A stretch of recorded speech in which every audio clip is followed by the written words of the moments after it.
port de Cebu, donc pour acheter un billet afin de pouvoir aller directement à Ormoc. Donc il y a une île qui est en face de Cebu. C'est 1200 pesos, c'est-à-dire à peu près 20 €.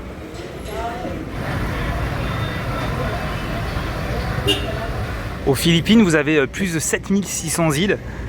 Donc le bateau est un mode de transport assez courant et vous trouvez des ports dans quasiment chaque grande ville. On peut voir qu'il y a énormément de ferries et de bateaux qui font les traversées à travers les différentes îles. Voilà, et pour ma part, c'est la porte pour aller à Ormoc à 13 h. Avant d'embarquer, il y a des contrôles de sécurité, un petit peu comme à l'aéroport. Here we go! Petite musique avant d'embarquer, comme dans le Titanic. J'espère que c'est pas mauvais présage.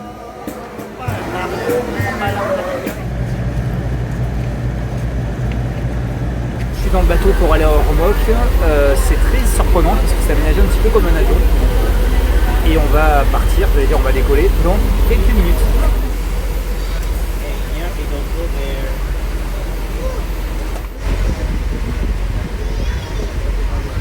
Alors les normes de sécurité sont un peu folles. Toutes les fenêtres sont entièrement fermées.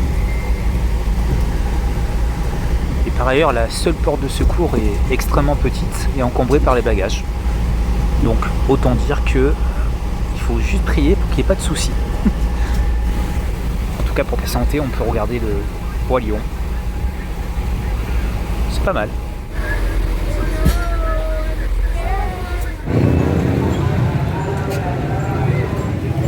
Alors là c'est les tuk-tuk philippins, un petit peu différents des tuk-tuk que l'on retrouve en Inde ou au Sri Lanka par exemple.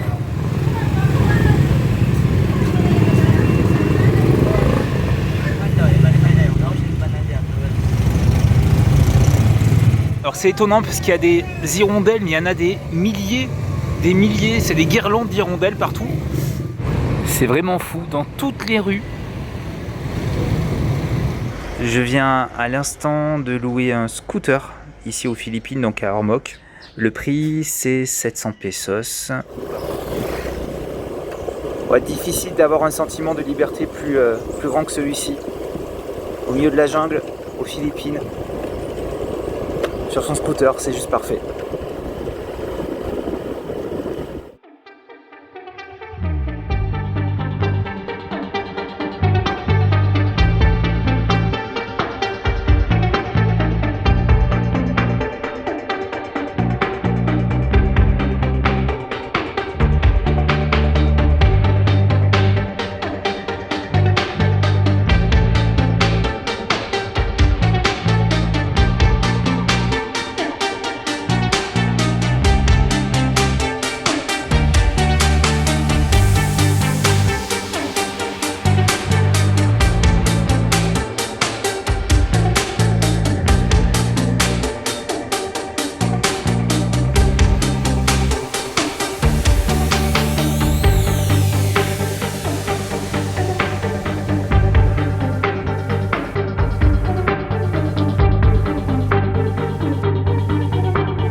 C'est le moment de faire le plein du scooter. Donc le litre est à 90 centimes. Le prix du plein 196 pesos, c'est-à-dire un peu moins de 3 €. Un exemple de prix très bas aux Philippines. Vous avez ici dans une boulangerie des gâteaux qui sont excellents, donc des gâteaux divers et variés. C'est 5 pesos, donc 5 pesos pour simplifier, c'est moins de 10 centimes.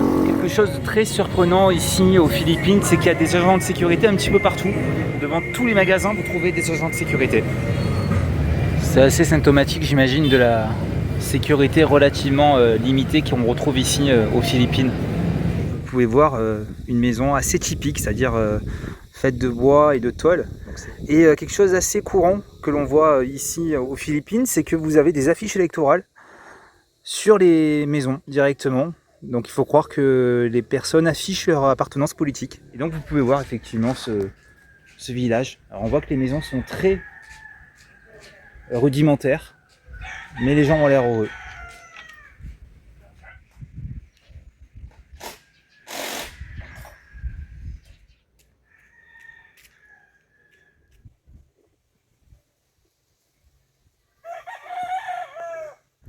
Autre élément assez surprenant, c'est que devant les maisons, vous avez énormément de plantes et de fleurs. Donc on voit que les Philippins font très attention à leur jardin. Et c'est juste magnifique, c'est quasiment tous les jardins qui sont décorés de la sorte. Dans la région de Ormoc, vous avez énormément de plantations de canne à sucre.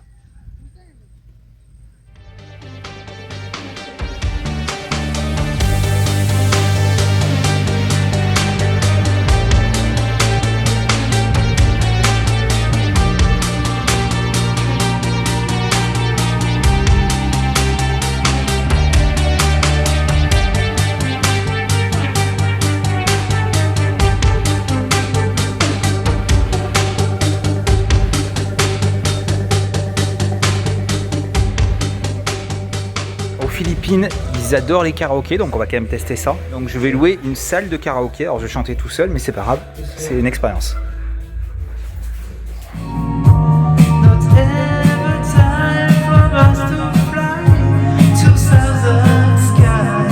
Donc voilà sur la place principale d'Ormoc avec des jeunes qui veulent vous faire une présentation. Donc on va regarder un petit peu ce que ça donne.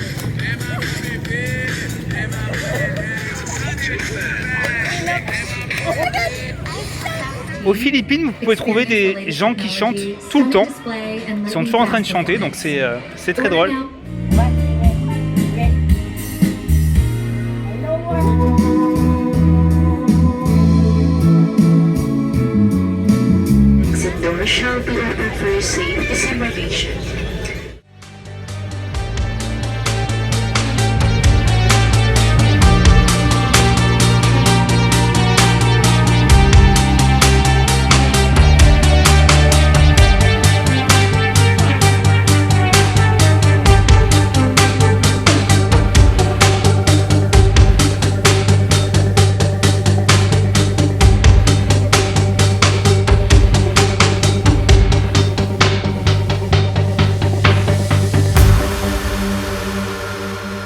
Les Philippins sont très pieux avec une grande majorité de catholiques.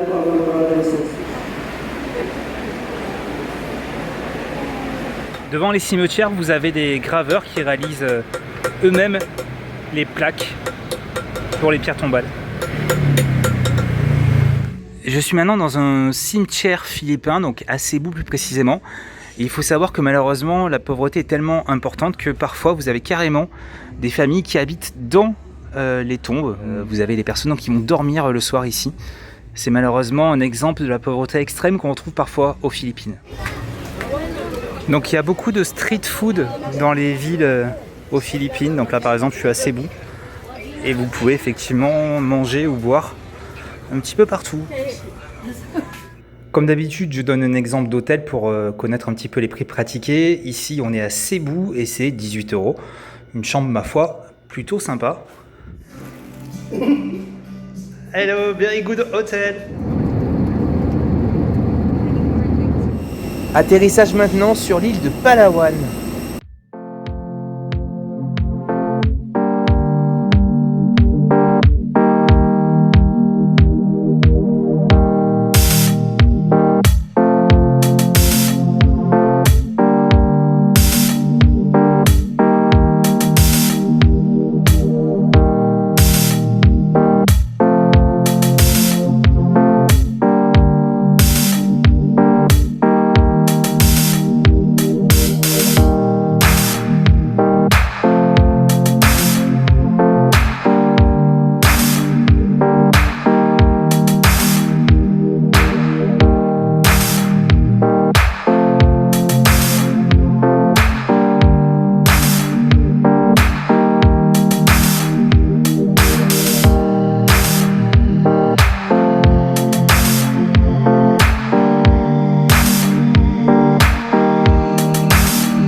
Désormais, c'est la route entre El Nido et Puerto Princesa, 6 heures de route.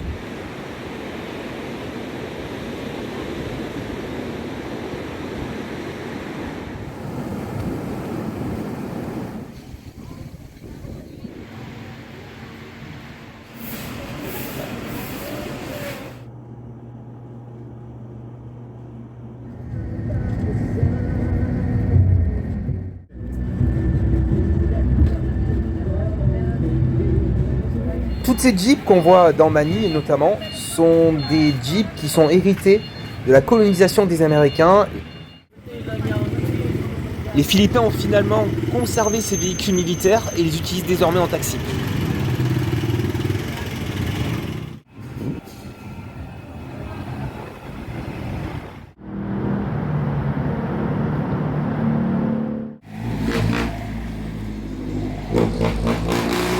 Vous l'avez compris, Manille est très bruyante.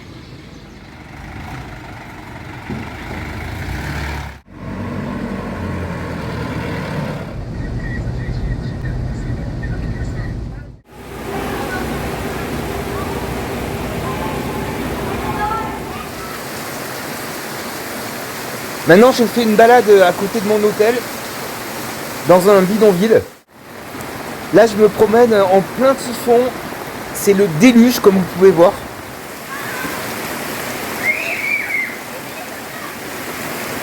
Comme dans toutes les Philippines, on retrouve ici les tricycles.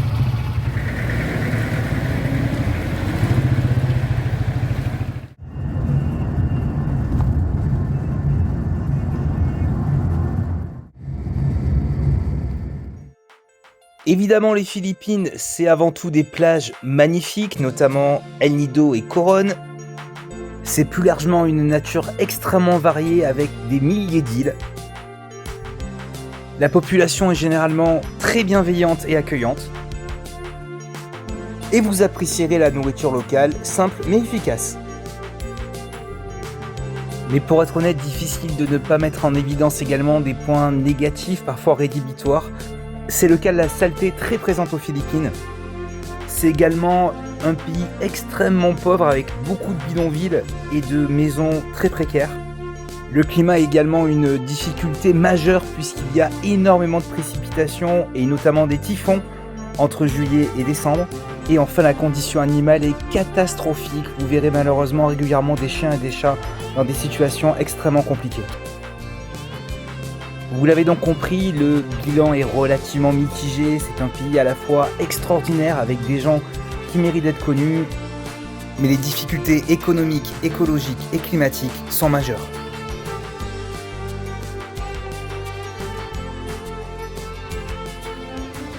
Salamat!